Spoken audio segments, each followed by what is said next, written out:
हरी जय जय राम कृष्ण हरी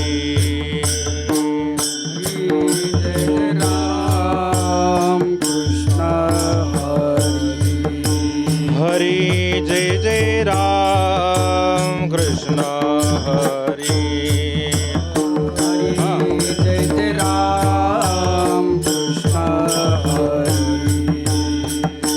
जय जय राम कृष्ण हरी जय जय राम कृष्ण हरी जय जय राम कृष्ण हरी हरी जय जय राम कृष्ण हरी जय जय राम कृष्ण हरी जय जय राम कृष्ण हरी जय जय राम कृष्ण हरी जय जय राम कृष्ण हरी जय जय राम कृष्ण हरी हरी जय जय राम कृष्ण हरी जय जय राम कृष्ण हरी जय जय राम कृष्ण हरी जय जय राम कृष्ण हरी हरी जय जय राम कृष्ण जय जय राम कृष्ण हरी हरी जय जय राम कृष्ण हरी जय जय राम रूप पाहता लोचनी लोचनी रूप पाहता लोचनी लोचने रूप पाहता लोचने लोचने रूप पाहता लोचने सुख झाले वो साजनी सुख झाले साजनी त्वा विठ्ठल बरवा बरवा त्वा विठ्ठल बरवा सुख झाले ओ साजनी सुख झाले ओ साजनी त्वा विठ्ठल बरवा बरवा त्वा माधव बरवा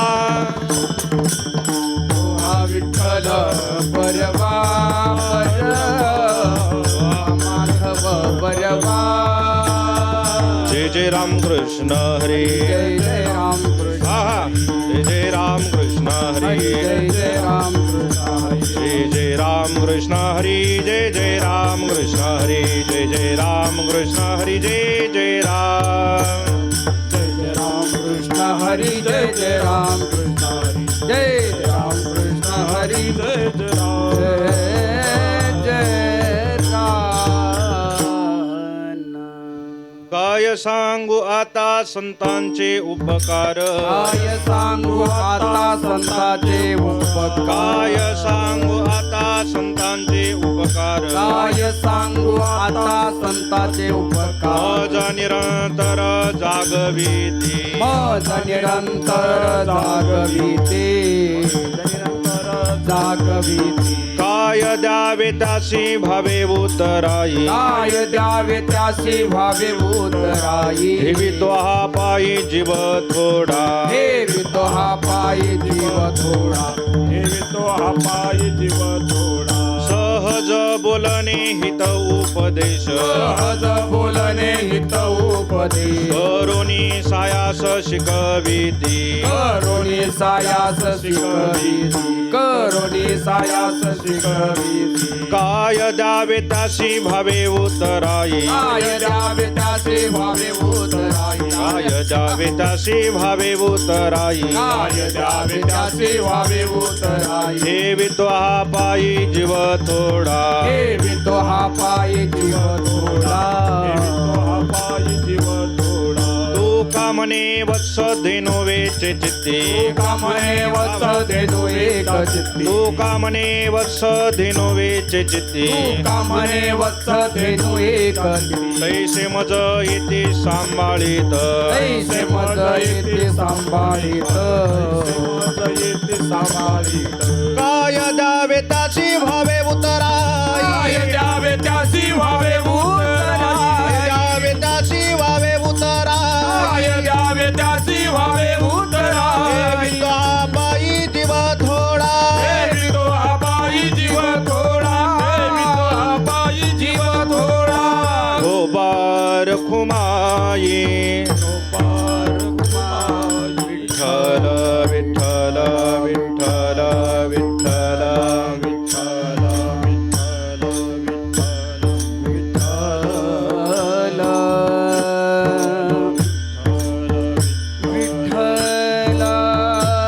विठ्ठल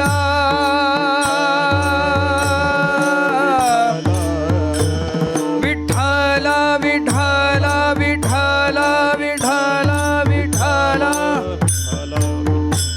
पुंडलिक वरदा हरी विठ्ठल श्री ज्ञानदेव तुकाराम पंढरीनाथ भगवान की जय माऊली ज्ञानेश्वर महाराज की जय जगद्गुरु तुकाराम महाराज की विश्वगुरु निवृत्तीनाथ महाराज की जय सद्गुरु जोग महाराज की जय विठ्ठल विठ्ठल विठ्ठल विठ्ठल विठ्ठल विठ्ठल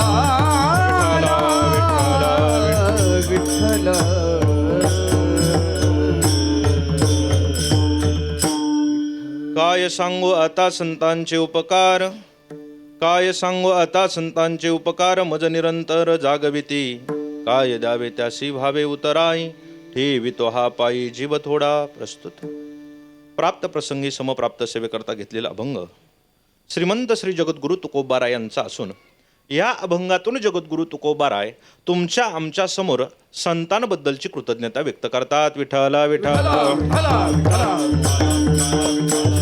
विठ्ठल. बघा, अभंगाचा जर सरळ भाव आपण बघितला तर आपल्या सर्वांच्या लक्षात येईल की महाराज म्हणतात, काय सांगू आता संतांचे उपकार, मज निरंतर जागविती. संत काय करतात? निरंतर जागवण्याचं कार्य करतात आणि त्या कार्याचा विचार जर लक्षामध्ये घेतला तर त्यांच्या आमच्यावरती उपकार आहे आणि त्या उपकारातून उत्तीर्ण व्हायचं असेल त्यावेळेस तुकोबारायांना विचारण्यात आलं आणि विचारण्यात आल्यानंतर तुकोबाराय म्हणतात, काय सांगू आता संतांचे उपकार. त्या संतांनी कोणता उपकार केला? तर मज निरंतर जागविती. आणि त्या उपकारातून उत्तीर्ण व्हायचं असेल तर त्यांना काय द्यावं हा प्रश्न पडल्यानंतर तुकोबाराय म्हणतात, ठेवितो हा पायी जीव थोडा. कारण की त्यांच्या पायावरती जीव जरी ठेवला तरी तो थोडा आहे. का? याचं कारण ते सहज जरी बोलले तरी ते हिताचा उपदेश ठरतो. सहज बोलणे हित उपदेश. बरं, सहज नाही जर समजलं तर करोनी सायास शिकविती. सायास करून ते आपल्याला शिकवत असतात. म्हणून काय द्यावे त्यासी व्हावे उतराई. का? याचं कारण आहे ते संत निस्ते त्या ठिकाणी आपल्याला सांगतात, सायास करून सांगतात असं नाही, तर जशी गाय वासराचं संगोपन करते त्याप्रमाणे ते सांभाळतात देखील. तुका म्हणे वत्स धेनुवेचे चित्ती आणि तैसे मज येती सांभाळित विठ्ठल विठ्ठल. म्हणजे अभंगाचा जर भाव एकंदरीत लक्षात घेतला तर आपल्या लक्षामध्ये असं येतं की महाराज म्हणतात, संतांनी आमच्यावरती अगणित स्वरूपाचे उपकार करून ठेवलेले आहे आणि त्या उपकाराचा विचार जर लक्षात घेतला तर त्या ठिकाणी संतांच्या उपकारातून उत्तीर्ण होऊ शकत नाही. मग महाराज आज या अभंगातून संतांबद्दलची कृतज्ञता का व्यक्त करतात असा आपल्या सर्वांना प्रश्न पडला असेल. पण बघा, याचा जर आपण विचार लक्षात घेतला तर महाराज म्हणतात, काय सांगू आता, म्हणजेच संतांनी आपल्यावरती केलेले उपकार आणि त्या उपकाराबद्दलची कृतज्ञता तुकोबारायांच्या मनामध्ये असल्यामुळे संतांबद्दल कृतज्ञता व्यक्त करत आहे. याचं कारण आहे की या जगामध्ये आपण ज्या संस्कृतीमध्ये वावरतो ती आपली भारतीय संस्कृती आणि त्या भारतीय संस्कृतीचा जर विचार आपण लक्षामध्ये घेतला तर आपल्या भारतीय संस्कृतीमध्ये ज्याने ज्याने आपल्यावरती उपकार केलेले आहे त्या प्रत्येकाचे उपकार आपल्याकडे मानले जातात. तर आपली संस्कृती ही जडाचेही उपकार मानते, त्या ठिकाणी जीवाचेही उपकार मानते आणि देवाचेही उपकार मानते. या तिन्ही मुद्द्यांचं आपण थोडं विश्लेषण करू. देवाचे उपकार, देवाच्या जर उपकाराचा विचार लक्षात घेतला तर देवाने सुंदर आपल्याला असा नरदेह दिला, हा देवाचा पहिला उपकार आहे. देवे दिला देह भजना गोमटा. देवाने आपल्याला नरदेह दिला, हा देवाचा आपल्यावरती काय आहे? पहिला उपकार आहे. खरंच आपण म्हणा त्या ठिकाणी एक विचार करू, देवाने आपल्याला किती सुंदर नरदेह दिला हो. या जर देहाचा जर विचार केला तर गावामध्ये 2 महिला आहे, एकाच गावामध्ये 2 महिला आहे. देवाने एकीला नाक देताना अत्यंत सुंदर आखीव रेखीव असं सरळ नाक दिलेलं आहे आणि दुसरीला देताना ते थोडं नकट दिलेलं आहे. जर त्या दोघींचा वाद झाला आणि वाद झाल्यानंतर जर जिचं सरळ नाक आहे, लांब लचक नाक आहे, तिला जर त्या ठिकाणी एखादी दुसरी जर बोलायला गेली आणि तिने जर तिच्या भांडणाचा विषय काढला तर ती म्हणती त्या नकटीला नाक तरी बरोबर आहे की नाही? म्हणजे याचा जर विचार लक्षात घेतला तर देवाने आपल्याला एक जर अवयव देण्यामध्ये कंजूसी केली तर परिणामी त्याचं लांछन संपूर्ण आयुष्यभर आपल्याला घेऊन जगावं लागतं. म्हणजे देवाने आपल्याला खूप सुंदर असा गोमटा या शब्दाचा अर्थ होतो सुंदर असा नरदेह दिलेला आहे. पहिला उपकार, देवाने सुंदर असा नरदेह दिला. बरं, निस्ता नरदेह दिला का? नाही. जर तो नरदेह एखाद्या लाकडाच्या ओंडक्याप्रमाणे आपल्याला दिला असता तर तो काही आपल्या उपयोगात आला असता का? नाही. का? कारण की लाकडाला या ठिकाणावरतून दुसरीकडे जाता येत नाही. ज्यावेळेस त्याला दुसरं कोणीतरी घेऊन जाईन तेव्हा त्याला जाता येतं.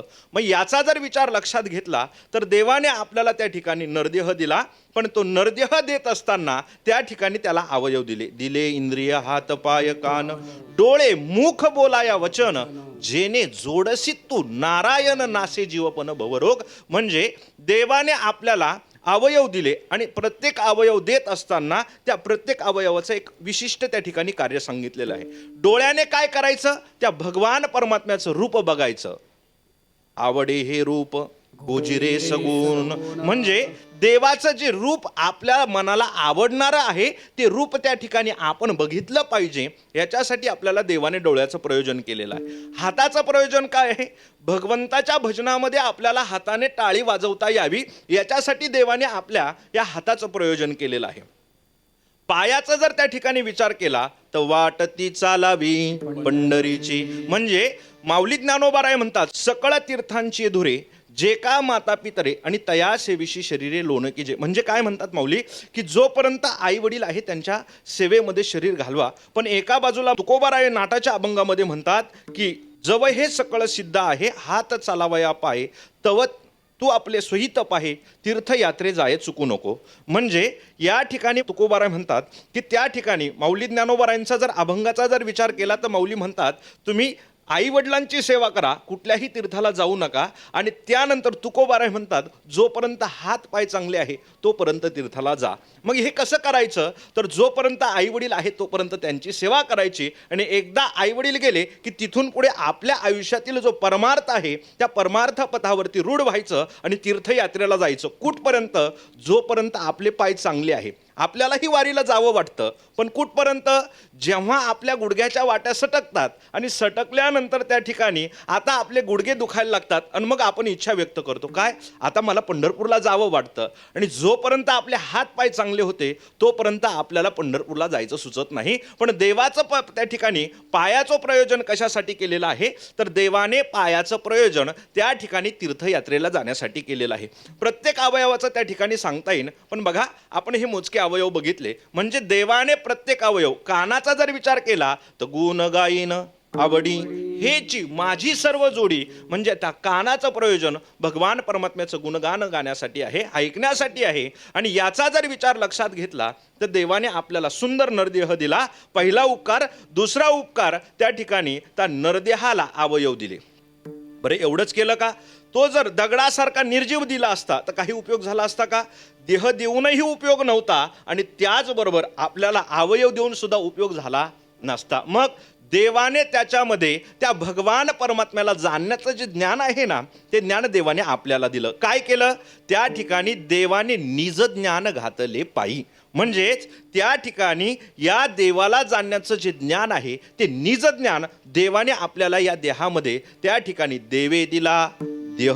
बरोबर, देवाने देह दिला. आणि तिसरी गोष्ट त्या ठिकाणी जेने जीव हा दिला दान. म्हणजे त्याच्यामध्ये जीव ओतला आणि आपल्याला सजीव बनवलं. कशासाठी? त्या भगवान परमात्म्याचं भजन करण्यासाठी. म्हणजे देवाचे आपल्यावरती उपकार आहे. दुसरी गोष्ट त्या ठिकाणी आपल्यावरती जीवाचे उपकार आहे. नात्याच्या दृष्टीने जर जगामध्ये जगत असताना आपण विचार केलं तर त्या ठिकाणी प्रत्येकाचं कुणातरी सोबत काहीतरी नातं आहे. बहिणीचं भावाबद्दल त्या ठिकाणी नातं आहे, तसं भावाचं बहिणी बरोबरचं नातं आहे. बरं, त्या नात्याच्या कर्तव्याच्या दृष्टीने जर विचार केला जसं भावाचं बहिणीबद्दलचं कर्तव्य आहे तसं बहिणीचं सुद्धा त्या ठिकाणी भावाबद्दलचं कर्तव्य आहे. आणि म्हणून तर रक्षाबंधन सारखा सण आपल्याकडे त्या ठिकाणी साजरा केला जातो. बघा, म्हणजे जीवाचा उपकार हे नात्याच्या दृष्टीने झाले. पण जीवन जडणघडणीच्या दृष्टीने जर विचार केला तर शेतकरी वर्गातली जी मंडळी आहे ती त्या ठिकाणी त्या आमोसेला त्या बैलाची पूजा करतात. त्याचं नाव काय? बैलपोळा. तो बैलपोळा तो सण आपल्याकडे साजरा केला जातो. कशासाठी? त्या बैलाचे आपल्यावरती असलेले उपकार. का? शेती करत असताना, ती कसत असताना त्या ठिकाणी आम्ही त्या जीवनामध्ये त्याचा आम्हाला मदतीचा हात लागतो आणि त्याचे आमच्यावरती उपकार आहे, म्हणून आपण त्या बैलाची पूजा करतो. त्या गोबारस वसुबारस जिला म्हणतात, त्या दिवशी गायीची पूजा केली जाते. का? ती गाय आमच्यावरती उपकार करते. म्हणजेच त्या ठिकाणी जीवाचे उपकार मानणारी आपली संस्कृती आहे. आणि तिसरा वर्ग जर त्या ठिकाणी बघितला तर जडाचे सुद्धा आपल्याकडे उपकार मानले जातात. बघा, दसऱ्याच्या दिवशी आपण त्या ठिकाणी पूजा करतो. ज्याचा जो व्यवसाय असेल त्या त्या व्यवसायाप्रमाणे तो त्या ठिकाणी त्याची पूजा करत असतो. मग एखादा व्यावसायिक असेल, कंपनीदार असेल, तर तो आपल्या जे कंपनीमध्ये जे काही साहित्य आहे, ज्या मशिनरी आहे, त्याची पूजा करतो. बरोबर? त्या ठिकाणी शेतकरी वर्गातला बांधव असेल तर आपली शेतीची जी काही अवजारे असतील त्या अवजाराची पूजा केली जाते. बरं, त्यानंतर एखादा साधक असेल, अभ्यासू विद्यार्थी असेल, तो आपल्या ग्रंथांची पूजा करतो. आणि कीर्तनकार फेट्याची करतो का? नाही, तो सुद्धा ग्रंथांचीच पूजा करतो. का? त्याच्यातून मला ज्ञान प्राप्त होतं. म्हणजे आपल्याकडे जडाचे सुद्धा त्या ठिकाणी उपकार मानले जातात. आपल्याकडे एक अमावस्या असते, तिचं नाव दीप अमावस्या आहे. त्या दीप अमावस्येला आपण काय करतो तर त्या ठिकाणी त्या दीप अमावस्येला त्या दिवशी आपल्या घरामध्ये असलेली जी जुनी दिवे आहेत ती आपण काढतो, स्वच्छ त्याला घासतो, धुतो आणि धुवून त्या ठिकाणी पूजेमध्ये मांडतो आणि त्याची सुंदर अशी आपण पूजा करतो. का करतो? काय कारण आहे? त्या निर्जीव दिव्याचा आपल्याकडे काय उपकार आहे? त्या निर्जीव दिव्याचा उपकार आपल्यावरती असा आहे की तो निर्जीव असलेला दिवा ज्यावेळेस त्याला आपण पेटवतो आणि पेटवल्यानंतर तो जो प्रकाश देतो, तो प्रकाश आपल्या जीवनातला अंधार घालवतो आणि आपल्या जीवनामध्ये उजेड निर्माण करतो. त्या दिव्याचा आपल्यावरती उपकार आहे. म्हणजे जडाचे देखील सुद्धा उपकार मानणारी आपली संस्कृती आहे. विठ्ठल विठ्ठल विठ्ठल विठ्ठल विठ्ठल. पण बघा, आजच्या जर अभंगाचा जर विचार केला तर अभंगातून जगद्गुरु तुकोबाराय फक्त संतांचे उपकार मानतात. मग या ठिकाणी फक्त संतांचेच उपकार आहे का? नाही. ज्यावेळेस भगवंताने ही सृष्टी निर्माण केली त्यावेळेस ही सृष्टी निर्माण करत असताना 7 गोष्टी भगवंत परमात्म्याने या ठिकाणी पाठवलेल्या आहे. काय? रविचंद्र घना वृक्षा, नदी गावत्स सज्जना, येथे पर उपकाराय युगे देवे निर्मिता. त्या ठिकाणी भगवान परमात्म्याने प्रत्येक युगामध्ये या 7 गोष्टी या ठिकाणी पाठवलेल्या आहेत. आज रथसप्तमी आहे आणि या रथसप्तमीच्या निमित्ताने आज आपण या ठिकाणी सूर्याचा उपकार बघू. काय सूर्याचा उपकार आहे? सूर्याचा उपकार असा आहे की सूर्य आपल्या जीवनातला अंधार घालवतो आणि आपल्याला प्रकाशमय करतो. बरं, बघा, एक शाळेमध्ये असताना त्या ठिकाणी महाराज आपल्याला निबंध यायचा. काय? जर सूर्य उगवलाच नाही तर? ही फक्त आपण कल्पना करू शकतो, पण जोपर्यंत सूर्य आहे तोपर्यंत ही सृष्टी आहे आणि जोपर्यंत ही सृष्टी आहे तोपर्यंत सूर्य आहे, हे त्याचं समीकरण आहे. आणि याचा विचार जर लक्षात घेतला तर सूर्याचे आपल्यावरती अगणित स्वरूपाचे उपकार आहे. आज रथसप्तमी आहे आणि या रथसप्तमीचा जर विचार केला तर आज भगवान सूर्यदेवता 7 रथांचा असलेला तो त्यांचा घोड्यांचा असलेला रथ त्या रथावरती आरूढ होता आणि उत्तरायणाकडे त्या ठिकाणी वाटचाल करत असतात. या सूर्याची उपासना करणारे काही वर्ग आहेत. कारण की आपल्याकडे त्या ठिकाणी 5 प्रकारचे भक्त सांगितलेले आहे. सूर्याची उपासना करणारे, देवीची उपासना करणारे, भगवान विष्णूची उपासना करणारे, गणपतीची उपासना करणारे आणि त्याचबरोबर भगवान शिवाची उपासना करणारे. जे भगवान शिवाची उपासना करतात त्यांना शैव म्हटलं जातं, जे देवीची उपासना करतात त्यांना शाक्त म्हटलं जातं, त्याबरोबर गणपतीची जी उपासना करतात त्यांना गाणपत्य म्हटलं जातं, जे भगवान विष्णूची उपासना करतात त्यांना वैष्णव म्हटलं जातं आणि जे भगवान नारायणाची त्या ठिकाणी उपासना करतात त्यांना शौर्य म्हटलं जातं. मग याचा जर विचार केला तर त्या ठिकाणी भगवान विष्णूची पूजा करणारा वर्ग वेगळा आहे. त्याचबरोबर भगवान विष्णूंच्या बरोबरच त्या ठिकाणी भगवान शिवांची उपासना करणारा सुद्धा वेगळं वर्ग आहे, त्यांना शैव म्हटलं जातं. त्याचबरोबर भगवान गणपतीचे आपल्या या जर भागाचा जर विचार केला तर आपल्या भागामध्ये गणपतीचे त्या ठिकाणी दोन्ही उत्सव साजरे केले जातात. कोणता? ज्यावेळेस अनंत चतुर्दशीपर्यंतचा काळ आणि त्या ठिकाणी गणेश जयंतीचा कालावधी, या कालावधीमध्ये सुद्धा त्या ठिकाणी गणपती उत्सव त्या ठिकाणी आपण साजरा करतो. कोण करतं? हे गणपतीचे भक्त करतात. बरं, त्या ठिकाणी 2 प्रकारचे नवरात्र सांगितलेले, शारदीय नवरात्र आणि त्याचबरोबर आता चालू असलेला हा काळ, या काळामध्ये एक नवरात्र आहे. त्या नवरात्रामध्ये त्या ठिकाणी देवीची उपासना करणारे वर्ग त्या ठिकाणी ती उपासना करत असता आणि जो शेवटचा प्रकार आहे सौर्य, जे सूर्यनारायणाची उपासना करणारे जे वर्ग आहे, तो सूर्यनारायणाची उपासना करणारा वर्ग त्या ठिकाणी प्रतिपदा ते रथसप्तमी असा त्या ठिकाणी उपासना त्या ठिकाणी सूर्यदेवताची करत असतात. हा तो पर्व काळ आहे. या पर्व काळामध्ये जो कोणी त्या ठिकाणी सूर्यदेवतेची उपासना करतो, या रथसप्तमीच्या महापर्वावरती जो कोणी या ठिकाणी उपासना करतो, त्याच्या आयुष्यातील त्या ठिकाणी जे आरोग्य आहे ते त्या ठिकाणी चांगलं होत असतं. रथसप्तमीचा फायदा सांगतोय मी, की त्या ठिकाणी एखाद्याला शारीरिक व्याधी असेल, जर त्यांनी या रथसप्तमीच्या महापर्वावरती प्रतिपदा ते सप्तमी जर त्या ठिकाणी अनुष्ठान केलं तर त्याचा फायदा त्या रोग्याला निश्चित होत असतो. म्हणून याचे अनेक प्रकारचे फायदे या ठिकाणी सांगितलेले एवढंच नाही. लाल चंदन म्हटलं जातं, आपल्याला सर्वांना माहिती आहे ते लाल चंदन. ते इतकं शीतल सांगतात, उकळलेलं तेल असलं आणि त्याच्यामध्ये एक थेंब जरी त्याचा पडला तरी ते उकळलेलं तेल काय होतं, शांत होतं. असं त्या ठिकाणी उकळलेलं असलेलं तेल आणि त्या तेलामध्ये एक डिंबे स्वामींची कथा सांगितली जाते, की त्या ठिकाणी ते डिंबे स्वामी आपल्याकडे काही याज्ञिक ब्राह्मण त्या ठिकाणी भोजनासाठी येणार होते आणि भोजनासाठी येत असल्या कारणाने त्या ठिकाणी त्यांच्यासाठी ते त्या ठिकाणी चंदन उघळत होते. काय उघळत होते? चंदन उघळत होते. आणि चंदन उघळत असताना त्या ठिकाणी सुक्ताचा त्या ठिकाणी पाठ करत होते.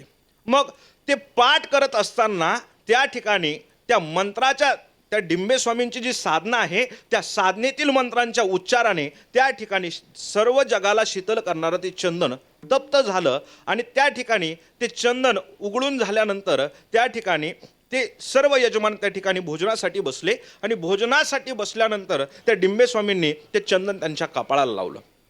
कपाळाला लावल्यानंतर त्या ठिकाणी ते कपाळाला लावल्याच्या नंतर त्यांच्या कपाळाचा दाह होऊ लागला. म्हणजे हे मला का सांगायचं आहे, की सूर्याचा मंत्र उच्चार केल्यानंतर जे आपल्या आयुष्यातली जी पातकाची होळी होते, हे त्या मंत्रामध्ये सामर्थ्य आहे. ही रथसप्तमी आहे. म्हणजे भगवान परमात्म्याने ही सृष्टी निर्माण करत असताना प्रत्येक गोष्टीला नाश सांगितलेला आहे. कारण की ज्ञानोबा म्हणतात, उपजे ते नासे आणि नासिले ते पुनरपी दिसे.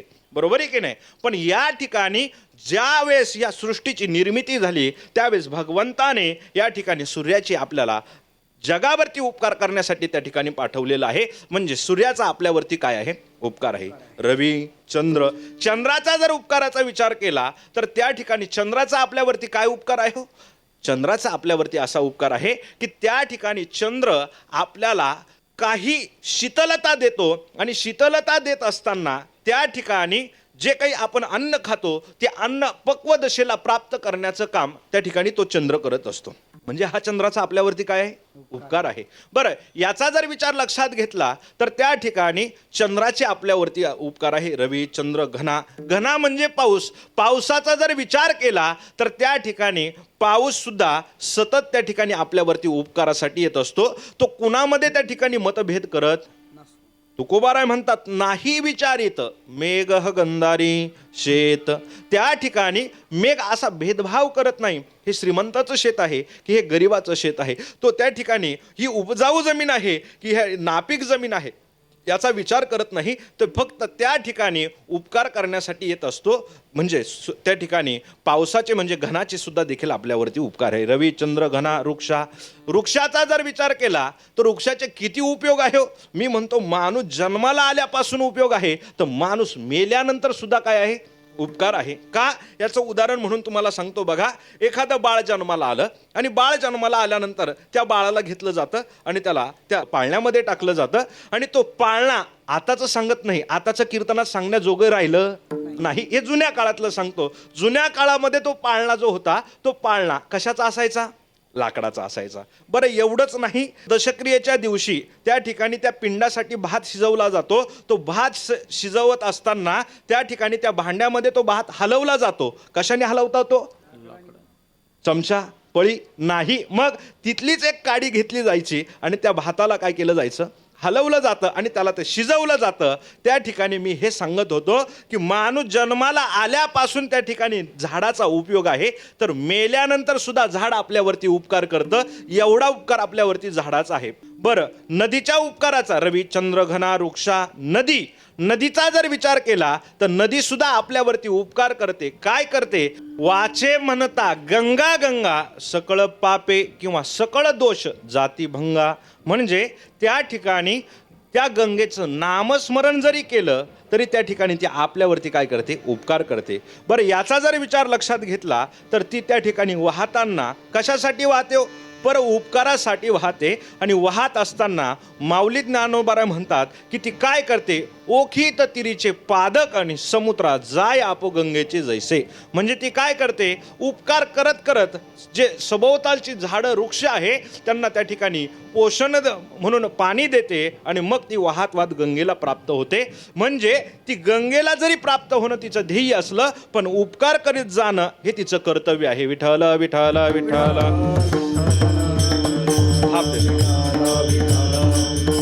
आणि याचा जर विचार केला तर नदीचे सुद्धा आपल्यावरती उपकार आहे. रवी चंद्र घना वृक्षा नदी. गायीचा जर विचार केला तर महाराज, गाय ही आपल्या धर्माची काय आहे? हो, माय आहे. बरं, एवढंच नाही, तिच्यापासून मिळणारा प्रत्येक पदार्थ हा आपल्यासाठी काय आहे? पवित्र आहे. का? तिच्यापासून मिळणारं दूध हे सुद्धा त्या ठिकाणी आपल्यासाठी काय आहे? पवित्र आहे. ज्ञानोबा तर त्याला अमृत म्हणतात, एवढं पवित्र आहे. आणि म्हणून त्या ठिकाणी त्या गाईचं दूध आपल्यावरती अमृतासारखा उपकार करत असतं. हे तिचे अनेक प्रकारचे उपकार आपल्यावरती आहे. आणि जे रविचंद्र घना वृक्षा नदी गावच सज्जन म्हणजे सज्जन, सज्जन म्हणजे संत. आणि संतांचा जर विचार केला तर महाराज म्हणतात कृपाळू सज्जन तुम्ही संत जन. कृपाळू सज्जन तुम्ही संत जन, कृपाळू सज्जन तुम्ही संत जन, कृपाळू सज्जन तुम्ही संत जन, कृपाळू सज्जन तुम्ही संत जन.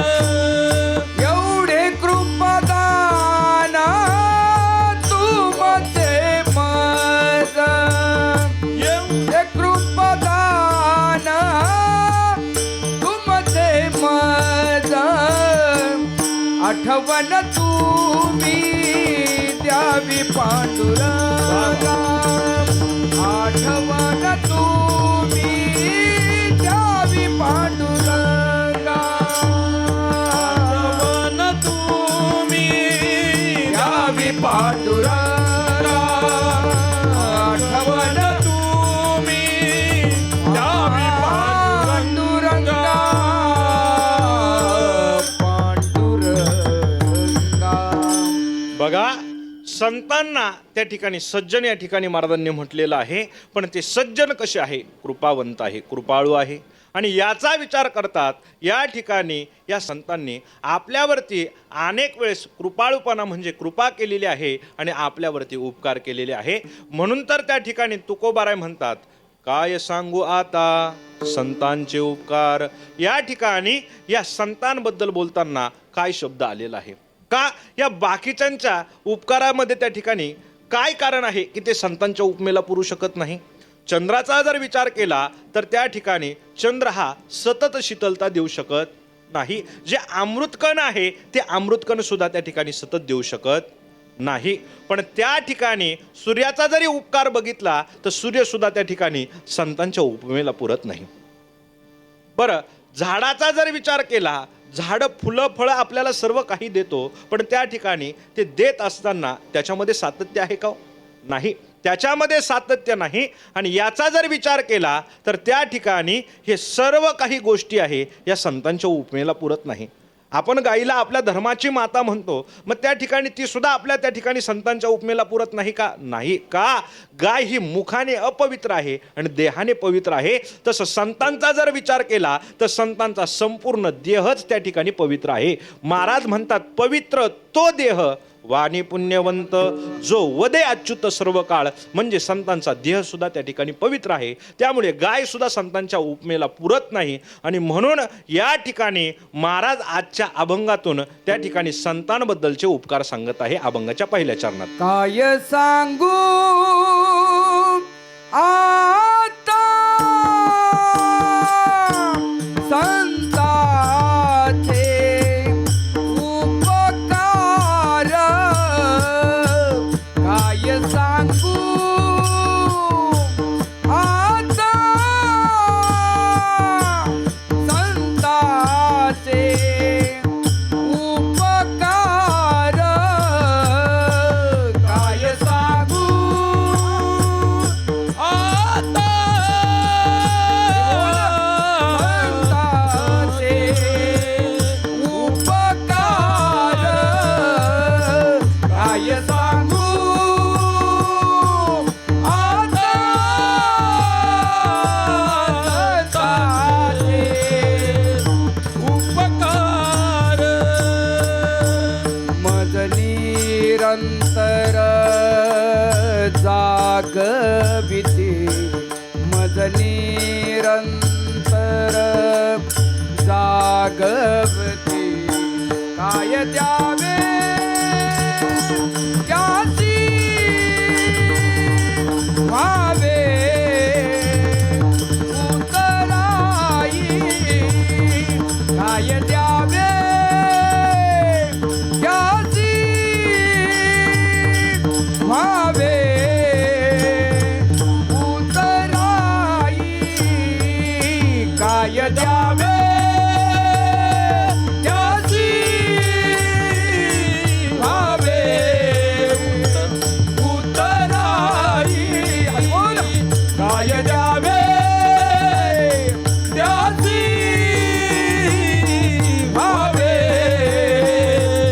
उतराई, काय सांगू आता संतांचे उपकार, मज निरंतर जागविती, मज निरंतर जागविती, मज निरंतर जागविती, काय सांगू आता संतांचे उपकार, मज निरंतर जागविती, मज निरंतर जागविती, मज निरंतर जागविती.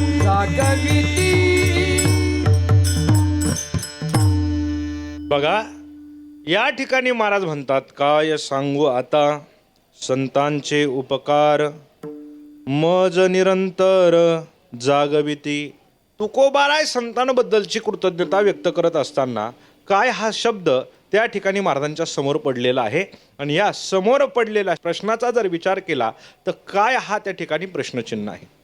काय काय हा शब्द आपल्याला सुद्धा त्या ठिकाणी हा प्रश्न आपल्यालाही पडतो. कधी कधी पडतो माणसाला 2 वेळेस त्या ठिकाणी हा प्रश्न पडतो. कधी एखाद्या व्यक्तीबद्दल आपल्याला जर चांगलं विचारलं किंवा त्या व्यक्तीबद्दल काहीतरी विचारलं तर आपल्याला त्या ठिकाणी हा प्रश्न पडत असतो. असं समजू आपल्या गावासारखं गाव आणि त्या गावामध्ये एक व्यक्ती त्या ठिकाणी राहत होता.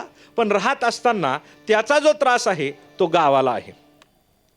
तो गावाला असलेला त्रास त्या ठिकाणी निस्ता गावाला नव्हता तर तालुक्याला देखील होता. निस्ता तालुक्याला नव्हता, जिल्ह्यापर्यंत लोक त्याला वैतागले. जिल्ह्यापर्यंत नाही, महाराष्ट्रभर लोक वैतागले. वैतागल्यानंतर त्या ठिकाणी तो व्यक्ती वृद्धपकाळाने त्या ठिकाणी म्हातारा झाला. आणि म्हातारा झाल्यानंतर त्याच्या लक्षात आलं की आता आपण काही दिवसामध्ये जाणार आणि गेल्यानंतर आपण आयुष्यभर ह्या गावाला त्रास दिला आणि गावाला त्रास दिल्यानंतर या ठिकाणी आपण काही दिवसांनी जाणार आणि गेल्यानंतर या गावाला पुन्हा कोण त्रास देणार हा प्रश्न. कारण की सज्जन माणसाच्या मनामध्ये असाच प्रश्न येतो का? नाही, दुर्जनाच्या मनामध्ये असा प्रश्न येतो. आणि त्या ठिकाणी त्याने विचार केला की आपण आयुष्यभर त्रास दिला पण आता या गावाला त्रास कोणी देणार नाही. मग जाता जाता गावाला आपली आठवण देऊन गेलं पाहिजे. म्हणून त्या ठिकाणी आठवण देण्यासाठी त्याने थोडंसं सोंग केलं, नाटक केलं आणि सांगितलं, मुलांना जवळ बोलवलं आणि सांगितलं, बाबांनो, आयुष्यभर माझ्यामुळे गावाला त्रास झाला, समाजाला त्रास झाला आणि त्या त्रासामुळे त्या ठिकाणी आता मी वृद्धापकाळाला आलोय, म्हातारपणाला आलोय आणि आता काही दिवसांनी मी मरणार. मग मेल्यानंतर त्या ठिकाणी हे लोक मला आयुष्यभर नावं ठेवणार. मग आता मला या गोष्टीचा पश्चाताप झाला. मग काय करायचं बाबा? पोरांना सांगितलं, बाबांनो, सगळ्या गावाला माझ्याजवळ बोलवा, मला गावाला काहीतरी सांगायचं आहे. काय सांगायचं आहे बाबा तुम्हाला?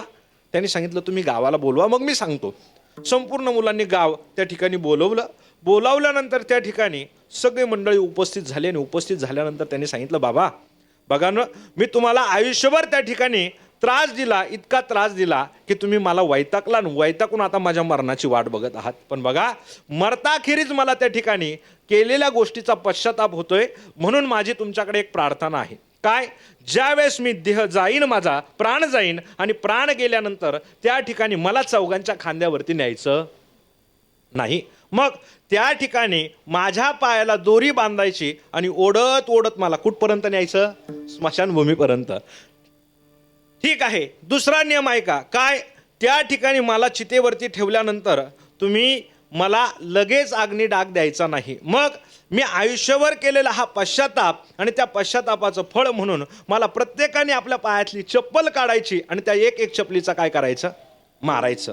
मग त्या ठिकाणी हे सगळं त्याने सांगितलं. सगळं गाव निघून गेलं आणि काही दिवसांनी तो मरण पावला. मरण पावल्यानंतर त्या ठिकाणी झालं असं की मरण पावल्यानंतर सगळं गाव जमा झालं आणि गाव जमा झाल्यानंतर त्या ठिकाणी सगळ्या गावाने त्याला उचललं आणि आंघोळीसाठी बाहेर आणलं आणि अंगणामध्ये आणल्यानंतर त्याला त्या ठिकाणी आंघोळ घातली. आंघोळ घातल्यानंतर त्या ताटीवरती त्याला ठेवलं. लोकांच्या मनामध्ये थोडीशी दया आली आणि सांगितलं, जरी याने आयुष्यभर जरी त्रास दिला असेल, कमीत कमीत म्हातारपणाला तरी त्याचा काय झाला? त्याला पश्चाताप झाला. मग त्या ठिकाणी काय करू आपण? याला त्या ठिकाणी चौघांच्या खांद्यावरती नेऊ. म्हणून त्याला त्याने काय केलं?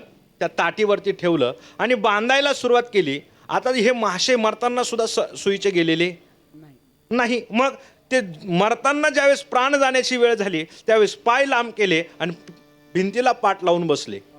आता यांचा पराक्रम एवढा चांगला होता त्यामुळे मुलंही लक्ष देत नव्हते, सुनासुद्धा लक्ष देत नव्हत्या आणि नातू तर पाहतच नव्हते. मग त्या ठिकाणी एक दिवस झाला, 2 दिवस झाला, बाबांचा काही आवाज आला नाही म्हणून हे पाहायला गेलेले आणि मग गावाला कळालेलं. त्याला त्या ठिकाणी आंघोळ घातली, त्या ताटीवरती घेतलं. लोकांना वाटलं आता याला त्या ठिकाणी अंग ताट झालेलं आहे, मग डायरेक्ट झोपवता यायचं नाही, आधी पाय बांधू आणि मग त्या ठिकाणी दाबलं की मग हात वगैरे बांधू. त्या ठिकाणी पाय बांधले आणि त्याला बांधायला घेतलं, हात बांधायला घेतले. त्याच्या खांद्यावरती जोर जसा दिला तशा पायाच्या दोऱ्या तुटल्या, पायवरती झाले आणि पाठ खाली गेली. लोकांच्या लक्षात आलं, मरताखेरीज यांनी आपल्याला सांगितलं होतं काय? मला चौघांच्या खांद्यावरती न्यायचं नाही. यांची इच्छा आहे आणि आपल्याला ती पूर्ण करावं लागणार आहे का? हे त्याचे संकेत आहे. म्हणून त्यांनी काय केलं? पायाला दोरी बांधली आणि गावाच्या बाहेर असलेल्या स्मशानभूमीला त्या ठिकाणी त्यांना ओढत चालवलं आणि जात असताना एखाद्या एक्सप्रेस हवेसारखा त्या ठिकाणी रस्ता जात होता आणि जात असताना त्या एका सदगृहस्थाने त्यांना बघितलं की अरे, कुणीतरी व्यक्ती आहे आणि त्या व्यक्तीला काय करताय? पायाला दोरी बांधली आणि पायाला दोरी बांधून त्या ठिकाणी लोक ओढत आहेत.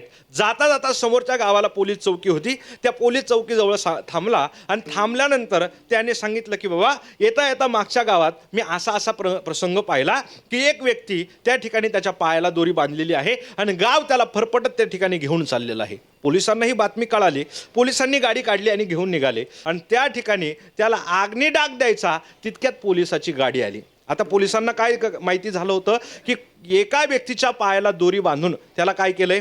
ओढत चालवलंय. पोलिसांचा समज असा झाला की या व्यक्तीला या लोकांनी ओढत ओढत आणलं म्हणून हा मरण पावला आणि पोलिसांनी ते चपला मारण्याचं दृश्य पाहिलेलं होतं की अरे, किती निर्दयी हे गाव आहे, मेल्यानंतर सुद्धा या माणसावरती काय करतंय?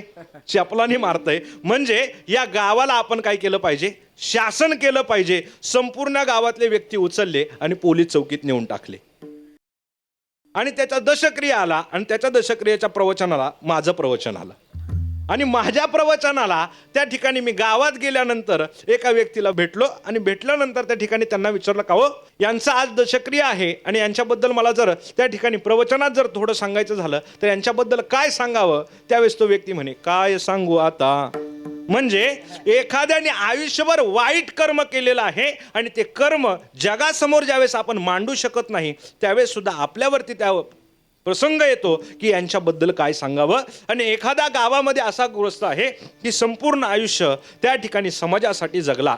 प्रत्येक घरातली मुलगी ही आपली मुलगी, तिचा विवाह कार्य म्हणजे आपलं कार्य असं समजून ज्याने संपूर्ण आयुष्य जगाच्या कल्याणासाठी घालवलं, अशा व्यक्तीसाठी त्या ठिकाणी त्यांना ज्यावेळेस विचारण्यात आलं का हो यांच्याबद्दल काहीतरी सांगा, त्यावेळेस सुद्धा आपल्याला हाच प्रश्न पडतो की यांचा कोणता उपकार सांगावा. का यांचा एक उपकार सांगितला तर कदाचित दुसरा उपकार हा कनिष्ठ ठरेन, का तो सुद्धा तेवढ्याच तोला मोलाचा आहे. म्हणजे त्या व्यक्तीने करून ठेवलेले उपकार आणि त्या उपकाराची जाणीव आपल्याला असल्या कारणाने आपल्याला त्यांच्याबद्दल सुद्धा बोलता येत नाही. म्हणजे बघा, विचार जर केला तर एक अत्यंत नीच वागलेला माणूस आणि एखादं चांगलं साधू संतांसारखं जीवन जगलेला माणूस, त्यांच्याबद्दल ज्यावेळेस आपल्याला विचारण्यात येतं त्यावेळेस आपल्याला प्रश्न पडतो का काय सांगू आता संतांचे उपकार. पण संतांचा त्या ठिकाणी उपकार काय केलाय हे तुकोबारायांना माहीत नाही का?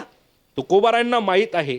तुकोबाराय म्हणतात या संतांबद्दल काय बोलावं, त्यांनी आमच्यावरती उपकार केला. कोणता? मज निरंतर जागविती मज निरंतर जागविती मज निरंतर जागविती मज निरंतर. काय सांगू आता संतांचे उपकार मज निरंतर जागविती मज निरंतर जागविती मज निरंतर जागविती. काय सांगू आता संतांचे उपकार मज निरंतर जागविती मज निरंतर जागविती मज निरंतर जागविती. विठ्ठल विठ्ठल